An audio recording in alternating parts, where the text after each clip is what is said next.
Welcome back, everyone, to Great Quarter Gals. As you can see, I am the only one here today. Unfortunately, Kaylee is sick. So prayers out to you, Kaylee. Hope you get better soon. It is that wonderful sixth season. Unfortunately, got her today. But I am here to, of course, introduce you to another wonderful woman within this industry who has a big impact and has her former jobs, another huge impact on not only our supply chains, but our economy as a whole. So I figured, what a perfect person to have on the show. We'll get to her in a second. Before then, we have a lot of great things over the past couple weeks that we've been able to do. Of course, we've wrapped up F3. Haley and I got the chance to go to the Women in Trucking Conference, which was absolutely wonderful. Really happy that we got a chance to go out there and meet a lot of friendly faces. And part of those friendly faces, of course, were a number of women in tech within this industry.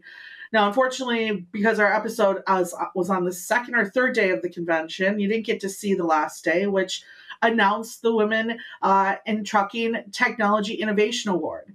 And I was really excited to see that it was someone that's brought up on my show, Point of Sale, quite frequently, Walmart.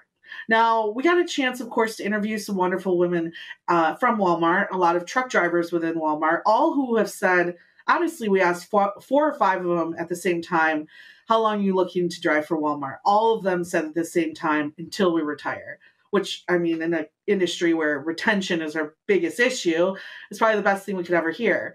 Well, it's not just, of course, the culture that Walmart's built, but a part of culture, and what we always talk about here, is the technology that's driving your culture to be an innovator within the space. Well, Walmart, you did it again. No wonder your supply chain technology is where it's at today. And of course, the biggest reason they won that award is because of their in-house technology called In Transit. That's Transit. Now, In Transit's actually part and integrated into platform science. We've talked about platform science on Point of Sale in the past, not on this show.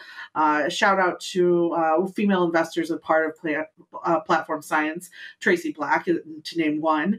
But platform science and Transit have linked together to create a really great single platform for all of their drivers to use to figure out exactly when they're scheduled to drive, where they need to go, where they need to deliver. A lot of these drivers, right, are going from Walmart warehouses to Walmart locations. And we all know GPS isn't always accurate, but N-Transit's great. It even gets down to the exact point at a Walmart where a driver needs to go, dock, and deliver, and when we talk about geofencing and things of that nature, it doesn't always go as planned in that way. So shout out to you, Walmart supply chain.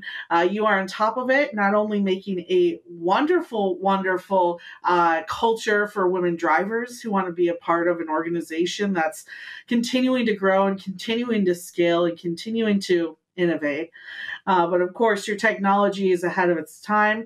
And that's why I'm sure you're placed on the retail list that you are today. So congratulations, and congratulations to Freight Tech winner in the past, Platform Science, for partnering with Walmart to make sure that they have a technology culture that's going to keep women there and women in those seats as well. Now, like I said, I have a really special guest today, someone who I met actually through Transmission, one of our older shows here at Freightwaves. She came on the show to talk about a lot of the work that she's doing for EVs at the time. And I figured with her wealth of knowledge, we might as well bring her on here, introduce you and her to our audience, and dive into some interesting questions when it comes to the economy, of course, EV, climate work that she's doing, and on top of it, what it's like to be a woman rising through the ranks all the way up to the Obama administration. Ellen Hughes-Cromwick, thank you so much for joining me today. Excited to have you on the show. Thank you so much for having me, Grace. Really excited to be here. Thanks.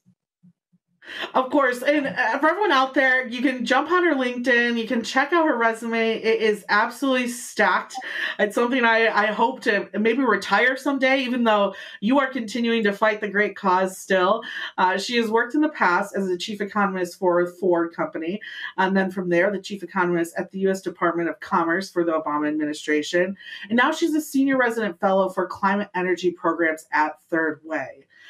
Ellen, I want to start there. Tell us a little bit about Third Way, what the organization is for, and more importantly, what you're doing to make sure that this economy, as it grows, is including all Americans within that growth as well. Yes, in fact, Third Way is a think tank organization, and its mission is to accelerate the fastest, fairest path to net zero emissions by 2050 here in the US. We have other parts of our organization that look at, study, and also make policy recommendations across a host of issues. For example, we have an economic program that looks at different policies that help improve equity or help improve income equality.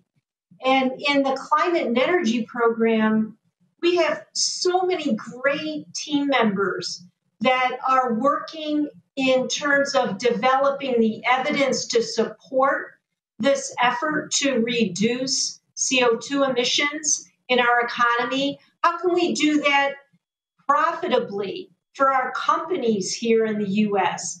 And how can we generate job growth as we undertake this transition to a clean energy economy?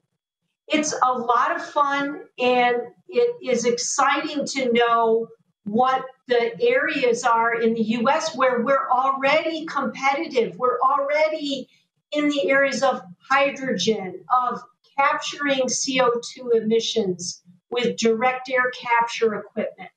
All of these different areas that I just hope we can get the message out that the transition's already happening, and we have a lot of jobs that are now being created in renewable industries like solar and offshore wind. I love that, and I completely agree. This is one of the sectors where I think people sometimes fear their job being lost, but I think it's one of those where, and I wouldn't be surprised if you have the math of this, of where maybe a job is lost, but two others are created in its spot. And I know when we had you on transmission, you dove into that work in the exact areas and the work you're doing to actually gauge those added jobs. And so I'm excited to have you on. I want to dive into that a little bit more in a second here. First, though, as we're going through this current economic climate that we're seeing today, maybe what concerns you the most with your economic background when it comes to recession and especially a lower demand that we're seeing in the freight world today? I'm sure you and your audience know better than anybody else the kind of supply chain disruptions that we've had and that were really launched as part of COVID and coping with COVID, and how we were really kind of shook up, to realize how vulnerable our supply chain was and is. And one of the areas that I think is important for us to understand and help kind of create is, what are the supply chains of the future going to look like? And how is our economy going to be impacted by this shift in the supply chains? We know that it has to happen because we saw a lot of vulnerabilities. I mean, who knew that we had to worry about protective equipment that was produced in other countries and for which we didn't have supply? And I think the chip supply shortage that we saw rack the automotive industry is another example. And given that the Asian market, specifically China, is still implementing a COVID restriction policy that continues to disrupt supply chains, we are getting wake-up calls every single day that we have to do something about this. I think that right now, when you look at the economic forecast for 2023 for the U.S. economy, a lot of economists, myself included, are concerned about how these disruptions will impact, yet again, more price pressures, i.e. inflation. And I think that is one of the issues that we're going to have to watch really carefully next year. I think it's still a big risk.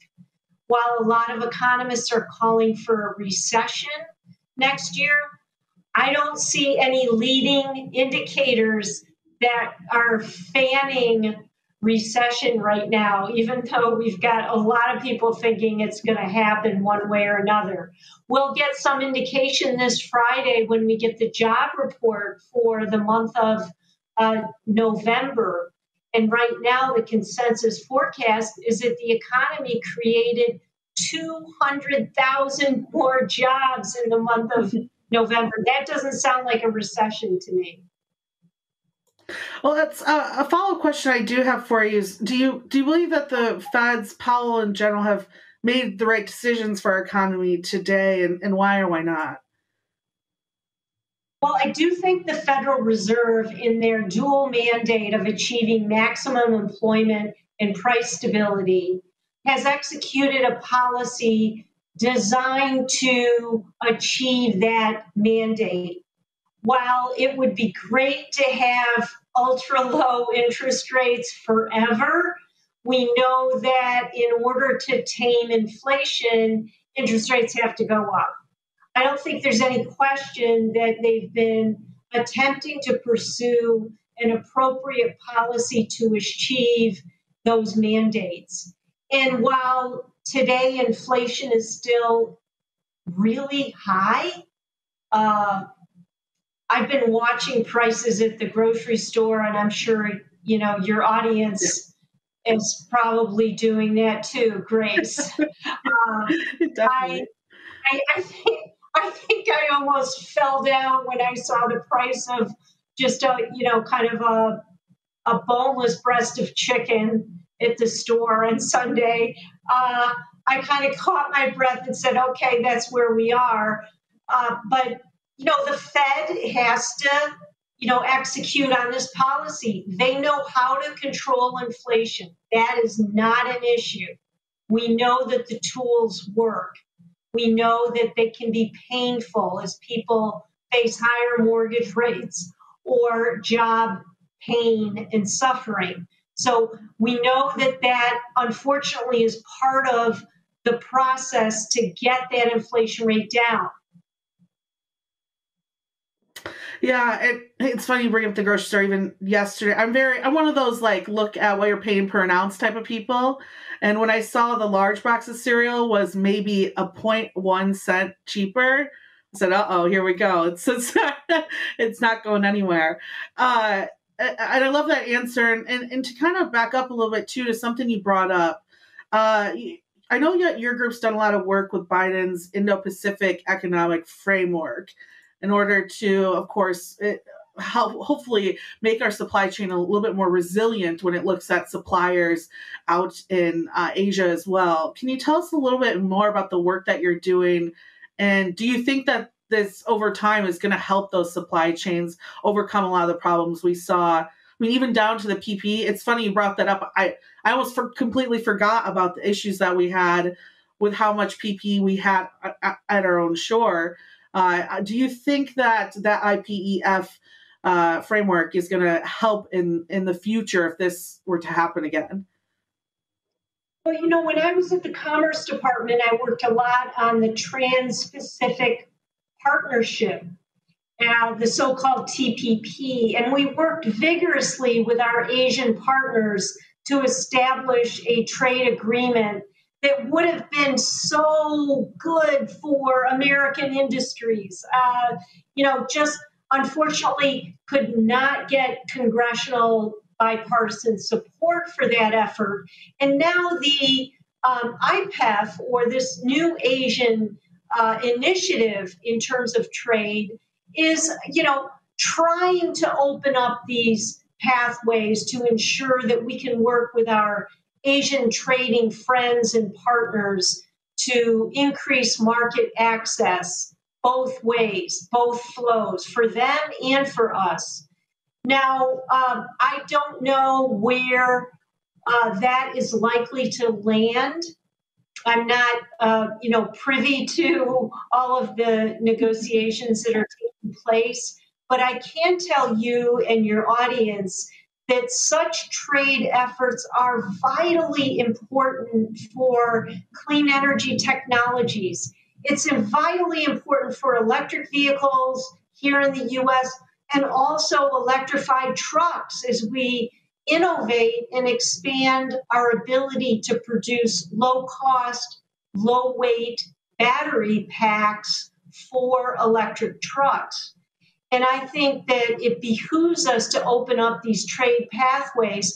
We have to ensure that, this idea that we can produce everything here in the US, no, not likely. We have a comparative advantage and a competitive advantage in many different areas that affect trucking, that affect commercial and retail vehicles. But there are other nations in Asia, our trading partners, Australia, et cetera. They're going to be really I guess I should say, very strong partners with us as we move into these new clean energy industries. And I just, I know it sounds really remote and offshore and, all those things that seem like it's part of a future that we can't envision, but it is an important part and one that I hope we can all support. I love that, and to bring up EVs as well. I know that's how we first met, was talking on that topic. And I'd love to get your thoughts on exactly where you think the EVs are within transportation today, both heavy duty and light vehicles, and what factors might be holding back electric vehicles from being adopted faster within our industry. Wow, has the world changed since we did that transmission piece?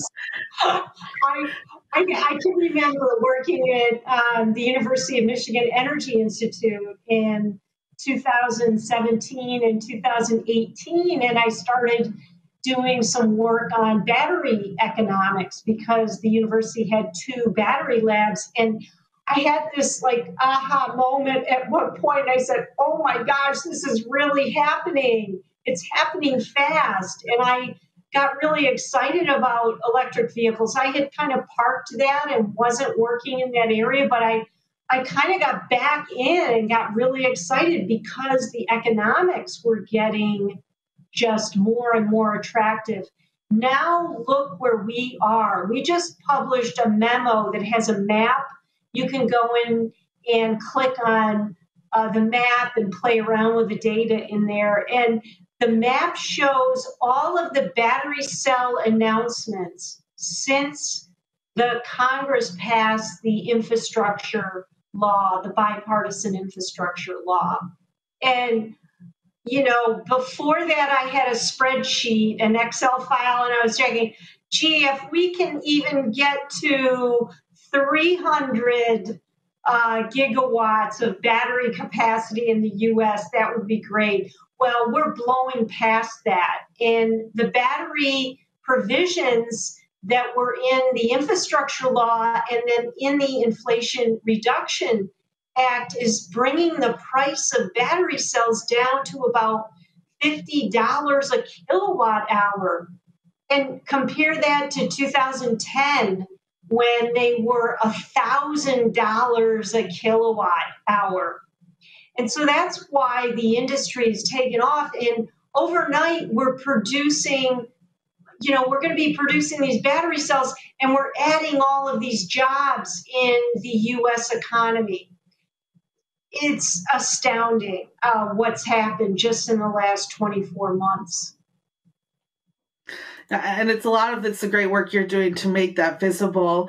I will say that I hear sometimes the argument that the combustion engine vehicles are becoming more climate friendly. What would your response be to that answer when it comes to implementing more electric vehicles within our space?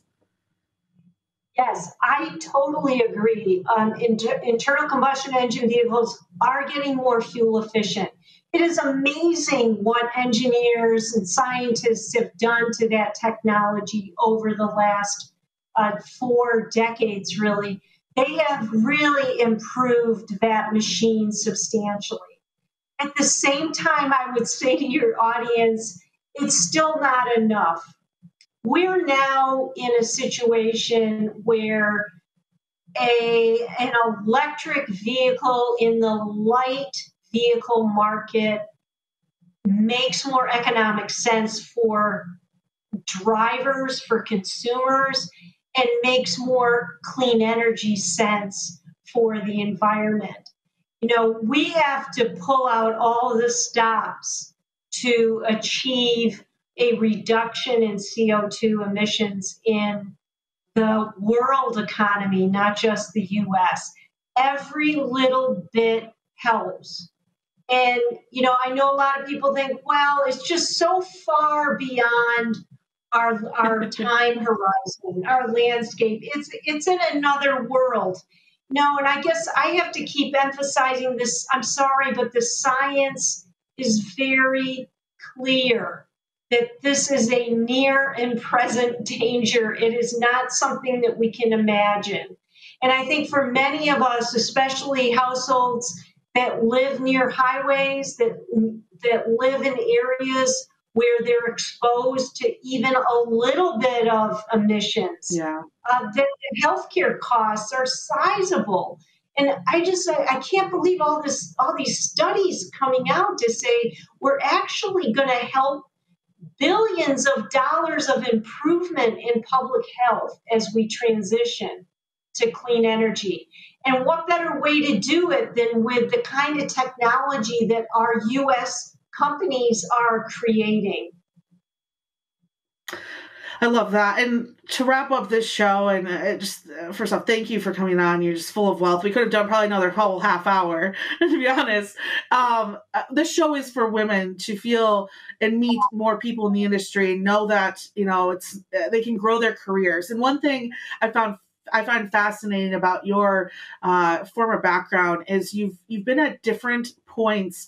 You've always stuck to economy, banking, but you've gone from Ford to working in the government sector to now working more in this advocacy space.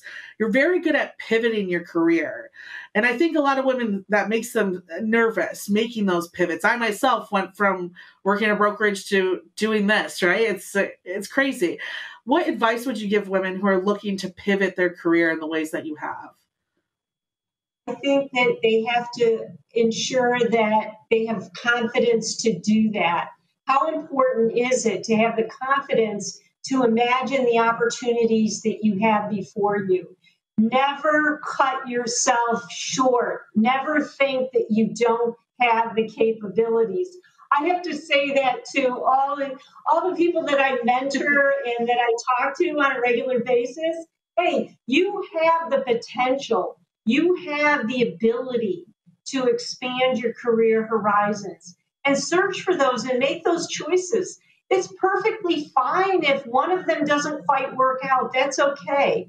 I think the important part is that you're willing to take the journey, that you have the confidence to do that.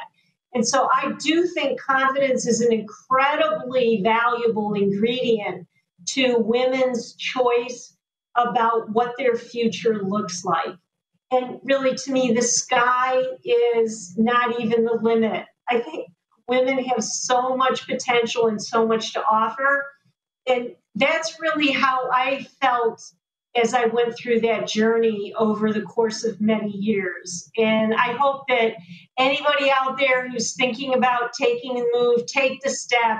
It's okay. You'll do it. You'll be able to do it.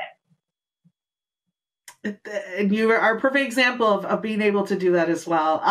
Thank you so much, Ellen, for coming on the show. And thank you for all the work that you're doing at Third Way as well.